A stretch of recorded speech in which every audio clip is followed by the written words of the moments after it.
The funniest people you know are often the ones carrying the most.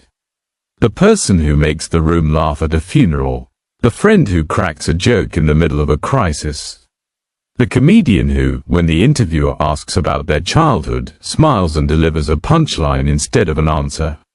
This is humor as armor, and it is one of the most sophisticated, widely misunderstood, and genuinely dangerous defense mechanisms that exists. Defense mechanisms are psychological strategies the mind uses to manage anxiety, pain, and overwhelming emotion. Freud originally identified them, and subsequent researchers have mapped out an elaborate taxonomy. Some are considered primitive, denial, projection, splitting. Others are considered mature, intellectualization, sublimation, and, notably, humor. Humor is considered a mature defense because it is socially functional. It produces connection rather than conflict. It transforms pain into something that can be shared, communicated, and briefly transcended. Gallows humor in emergency rooms, dark comedy in war, comedic storytelling about personal trauma, these are all humor doing genuine work. But here is the critical distinction that psychology draws: humor as a bridge to feeling is healthy. Humor as a substitute for feeling is not. When someone laughs about something that genuinely deserves grief, the laughter can be a genuine release, or it can be a lid.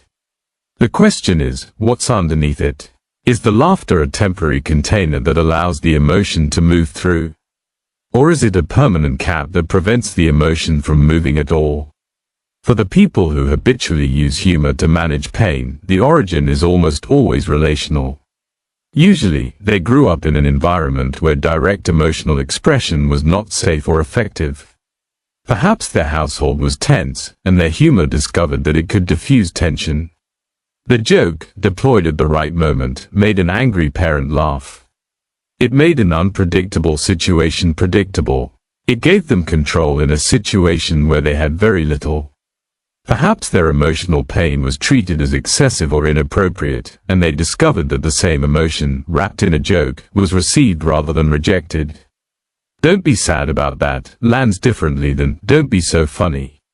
Or perhaps, and this is the origin least talked about, they grew up as a witness to significant suffering in their family, and they discovered that making people laugh was the most powerful form of relief they had access to. If I can make them laugh, they're not crying. If I can make them laugh, the worst isn't happening right now. This is not a pathological origin. This is a child trying to care for a world that needed caring for. The problem, as always, is what happens to that adaptation when the child becomes an adult.